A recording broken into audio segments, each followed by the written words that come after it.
evden sevdim. Sen de. Ama değil. Asla hakkı var. Değil. Oynamak, okumak, yürümek. Esmeden olmaz benimdir. Her bir sevgi olsun. Sözlerde tebessüm olsun.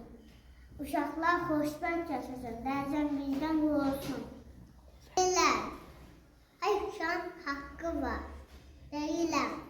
Oynamaq, okumaq, gülmək mənimdir. Heç kim qədər bilməz mənimdir. Sevgi olsun. Sözlərdə təbəssümlər olsun. Uşaqlar xoşbəxt yaşasın. Gələcək bizdən qurulsun. Sözlərdən təbəssümlər olsun. Gələcək bizdə qurulsun. Mən bazıyam, amma bilirəm.